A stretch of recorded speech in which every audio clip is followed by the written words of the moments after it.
Ang grupo ay patuloy na lumalaban ng buong makakaya nila upang mapanatili ang mga halimaw sa malayo, at si Alice ay nagtatago sa gilid dahil hindi siya magiging malaking tulong sa laban na ito, ngunit gusto pa rin niyang tumulong sa anumang paraan, kaya nagsimula siyang bumalik sa bayan dahil may naisip siyang ideya. Samantala, sa labanan, sinabi ni Takako kay Rex na maaari niyang iwanan ang ilan sa mga mas malalakas na halimaw sa kanya at mag-focus sa mga mas mahihina, at sa simula, tinanggihan ni Rex ang ideya dahil hindi ito magiging patas kung sadyang iiwan niya ang mas malalakas na halimaw para sa kanya. Pinahahalagahan ni Takako ang pag-aalala, ngunit ipinaalam niya kay Rex na mayroon siyang kakayahan na nagpapahintulot sa kanya na lampasan ang tibay ng kalaban kapag siya ay umaatake, kaya't hindi gaanong mahirap para sa kanya ang pagpatay sa mga mas malalakas na halimaw. Sinabi niya sa kanya na kung patuloy silang mag-aaksaya ng oras sa pagtatalo tungkol sa ganitong bagay, mas marami pang mga halimaw ang makakalusot at makararating sa bayan.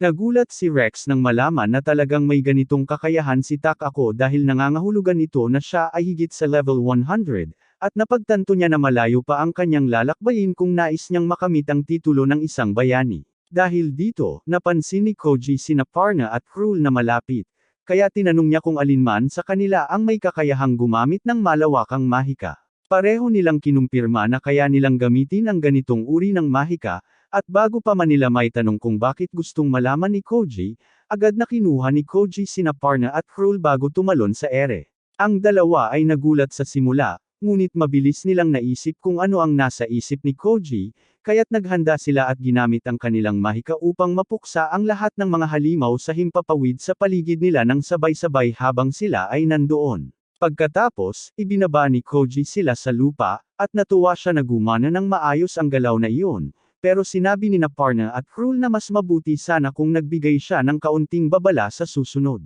Samantala, sa bayan, ang mga tao at mga adventurer ay patuloy na nag-oorganisa, naghahanda na tumakas dahil naniniwala silang wala silang laban sa isang kawan ng mga halimaw na ganoon, ngunit nahabol sila ni Alice bago sila umalis. Nasa unahan na ngayon si Don, at si Koji at ang iba pa ay nakikipaglaban ng walang tigil sa loob ng ilang oras sa puntong ito, kaya sinabi ni Koji sa lahat na panahon na para maghanda silang umatras. Gayunpaman, hindi siya pinansin ng lahat dahil alam nilang kung magpapaurong sila, plano niyang lihim na manatili at ipagpatuloy ang laban, at hindi talaga may kakailan ni Koji iyon dahil iyon talaga ang kanyang plano, pero talagang nag-aalala siya para sa iba dahil alam niyang kung magpapatuloy pa ang laban na ito, lahat sila ay tiyak na mapapatay. Gayunpaman, sa mga sandaling iyon, muling dumating si Alice kasama ang isang hukbo ng mga adventurer, at agad silang sumabak sa laban-laban sa mga halimaw. Walang ideya si Koji kung ano ang nangyayari, pero ipinaliwanag ni Alice na bumalik siya sa bayan kanina upang sabihin sa lahat kung gaano sila kasigasig na lumalaban dito upang protektahan ang bayan,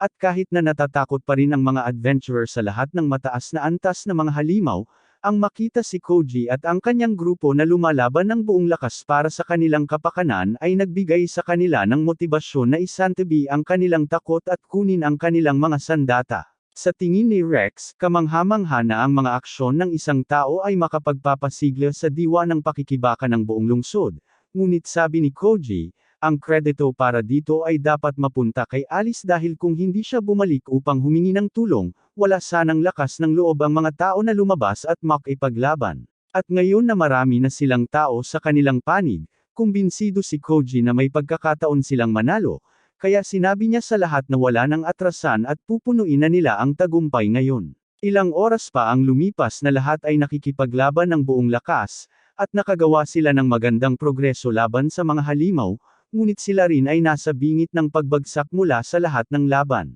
Si Tina at Alice ay namamahagi ng mga potion para sa pagbawi sa lahat ng mga adventurer, at si Rex ay halos hindi na makatayo sa puntong ito, kaya't sinubukan ni Cruel na bigyan siya ng isa, pero sinabi niya sa kanya na marami na siyang nainom na potion para sa pagbawi at hindi na ito epektibo para sa kanya. Sinubukan ni Rex na bumangon pero sinabi ni Cruel na kailangan niyang magpahinga dahil wala nang paraan para magpatuloy siyang lumaban sa ganitong kalagayan. Talagang pagod na pagod si Rex pero sinabi niya na ang isang bayani ay walang luho na magpahinga, At itinuro niya na si Koji ay walang tigil na nakikipaglaban sa buong oras. Sa totoo lang, sinabi ni Alice na hindi yun totoo at ipinaalam kay Rex na si Koji ay madalas nagpapahinga sa pagitan ng mga laban, at mayroon din siyang kasanayan na nagpapabilis sa kanyang pag-recover habang nagpapahinga. Dahil dito, nagpa siya si Rex na magpahinga na rin, at habang isinusukot niya ang kanyang espada, lumapit sina Takako at Minao para magpahinga rin dahil pareho rin silang pagod.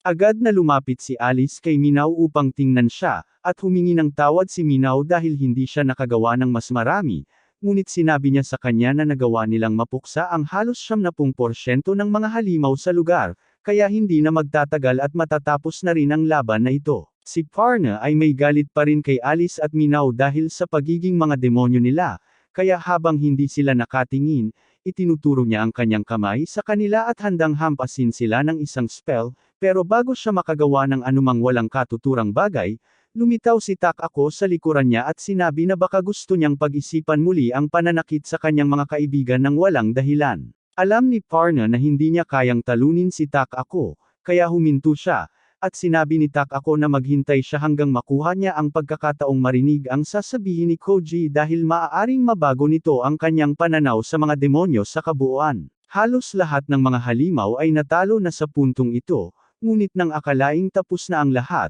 biglang may narinig na boses na nagrereklamo kung bakit hindi ito dapat ganito, at ilang sandali pa, isang higanteng itim na mech ang lumabas mula sa likod ng bangin. Ang mga adventurer ay lahat natatakot nang makita nila ang bagay na iyon dahil hindi pa sila nakakakita ng ganitong klaseng halimaw dati, at sa kaalaman ni Kroll, wala rin ito sa Royal Archives. Hindi rin alam ni Koji kung ano iyon, pero agad siyang tumakbo patungo rito na nakataas ang kamao. Gayunpaman, bago niya mauntog ang mech, itinaas nito ang kamay at tinadyakan si Koji palayo, na nagpadapa sa kanya sa sahig. Habang nakikita ng mga adventurer na madaling natalo si Koji, natitinag ang kanilang determinasyon mula kanina, at nagsimula silang magpanik muli dahil kung hindi kayang talunin ni Koji ang bagay na iyon, wala rin silang pag-asa na talunin ito. Tumakbo si Alice kay Koji para tingnan siya, at sa kabutihang palad, mukhang ayos naman si Koji, pero sinabi niya kay Alice na kailangan niyang umalis dito dahil masyadong delikado.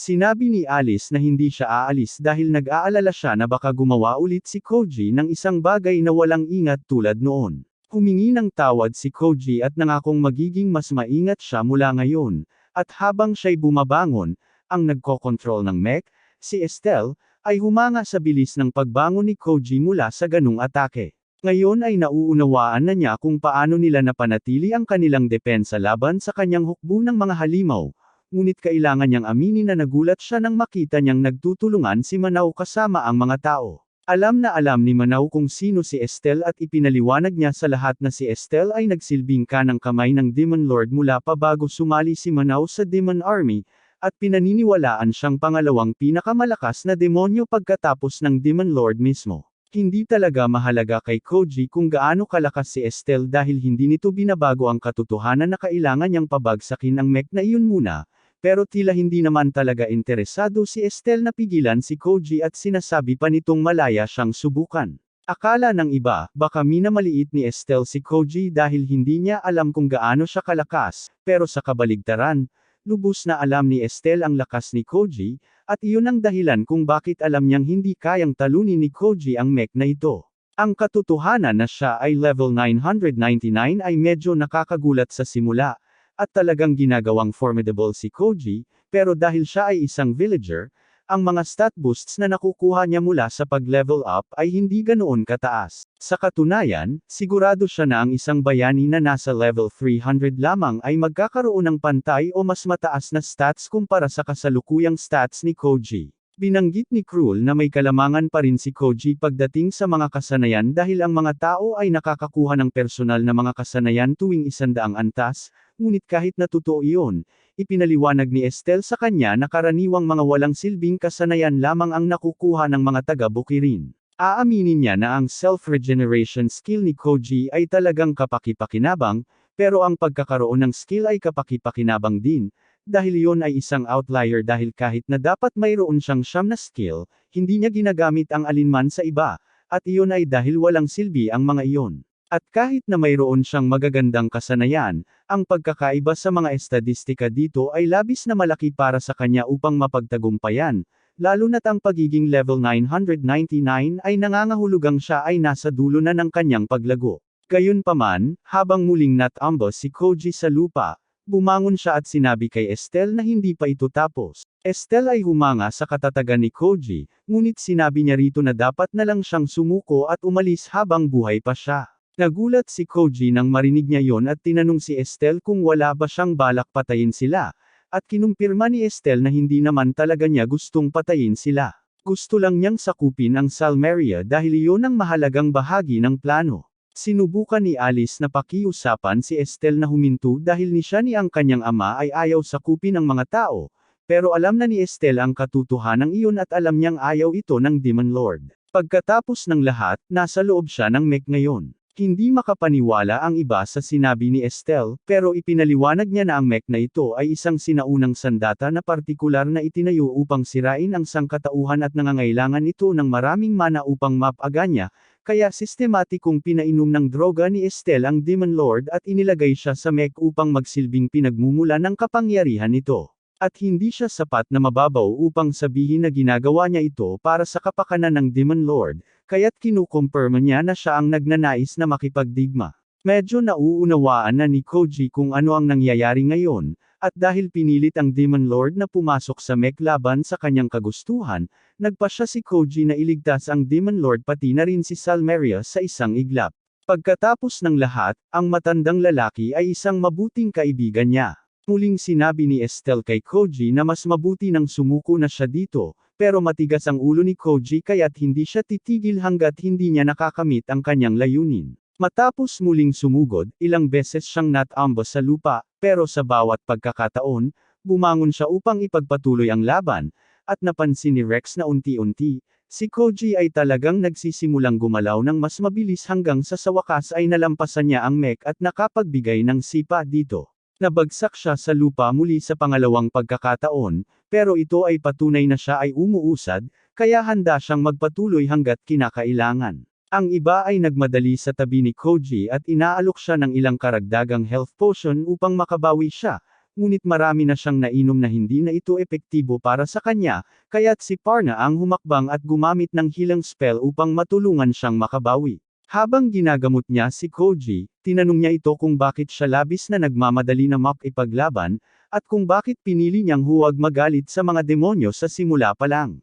Ipinaliwanag ni Koji na palagi niyang iniisip kung bakit ang mga taga-bukirin ay mahihina, at bahagi iyon ang nagtulak sa kanya na maging malakas. Pero habang siya ay umuusad sa antas, patuloy siyang nagtatanong sa sarili, bakit siya naging isang taga-bukirin sa simula pa lang? Bakit sila may mga papel sa mundong ito, at bakit may status panel na may mga level? Ang tanging sagot na nakuha niya tungkol sa paksang iyon ay kung paano lang talaga gumagana ang mundo, at doon niya sa wakas naisip na ang mga tao at demonyo ay nag-aaway lamang dahil ganoon ang pagkakaayos ng mundo para sa kanila. Hindi ito maaaring maging isang pagkakataon na ang mga halimaw ay nag-iiwan ng pera, na ginagamit ng mga tao, tuwing sila ay namamatay, o na ang pagpatay sa mga halimaw ay isa sa mga pinakamahusay na paraan upang makapagtaguyod sa mundong ito, ngunit walang nagtatanong dito. Hinahayaan nilang ang kanilang mga itinalagang papel ang magtakda kung paano nila isinasabuhay ang kanilang mga buhay,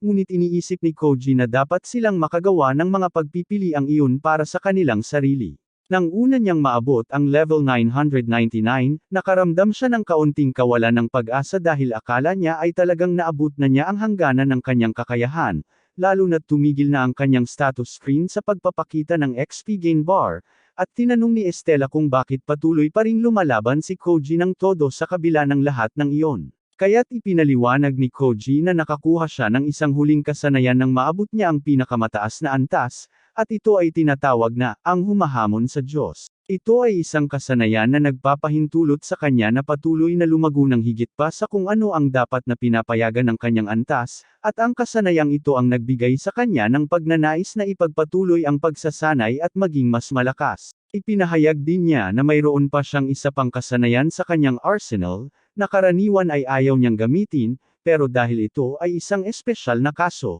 wala siyang pagpipilian. Ang kasanayang ito ay tinatawag na limit breaker, at pinapayagan siyang doblehin ang kanyang kasalukuyang lakas, ngunit nagiging sanhi ito ng kanyang pagiging ganap na hindi makagalaw at pagkapagod pagkatapos, kaya't karaniwan ay ayaw niyang gamitin ito. Sa kanyang dobleng lakas, siya ngayon ay higit na malakas kaysa sa mech, kaya't siya'y tumalon sa ere, at sa isang suntok, nagawa niyang basagin ang shell at maabot ang Demon Lord upang ilabas ito. Pagkatapos noon, inalagaan ni Meno at Alice ang Demon Lord hanggang sa magkamalay ito, at sila ay nahinahon nang makita nilang maayos ito. Sinabi ni Alice sa kanya na si Koji ang nagligtas sa kanya, kasama ang tulong ni Meno, ako, at ng Heroes Party. Nagulat ang Demon King nang marinig na ang Heroes Party ay may bahagi sa pagligtas ng kanyang buhay, at pinaalalahanan niya si Rex na malamang ay mapapatay siya nito ngayon kung gusto niya. Pero pagkatapos ng lahat ng natutunan ni Rex mula kay Koji, hindi na siya sigurado kung iyon ang tamang gawin. Pagkatapos, inilipat ng Demon King ang kanyang atensyon kay Stellar, at tinanong kung bakit niya ginawa ang ganitong bagay, at ipinaliwanag ni Stellar na ginawa lang niya ito dahil tumanggi ang Demon King na gawin ang susunod na hakbang. Nais niyang gamitin ang kapangyarihan ng Demon Lord upang bigyan ng pakiramdam ng kagipitan ang sangkatauhan, ngunit naging medyo magulo ang mga bagay. Tinanong siya ni Koji kung ano ang sinasabi niya, kaya sinabi ni Stellar na makikita niya ang mga sagot na hinahanap niya tungkol sa taong nasa likod ng mga patakaran ng mundong ito at ang pinakamahal na mga item na binibenta sa guild, ang mystery box, pero hanggang doon. Sabi ni Stellar na siya ang mag-iingat sa Demon King. Pangako niyang ibabalik ang Demon King kung makakakuha si Koji ng bagay na iyon sa loob ng 1 taon, pero kung hindi niya magagawa, gagamitin niya ang kapangyarihan ng Demon Lord para maglunsad ng isa pang atake, at sa susunod, hindi na siya madaling mapipigilan. Ang lahat ng nangyari ay nag-iwan sa kanila ng napakaraming tanong, at parehong tinanong nina Rex at Cruel si Koji kung ano ang gusto niyang gawin ngayon, at sa kanilang gulat, sinabi ni Koji na gusto niyang magbukas ng kasino.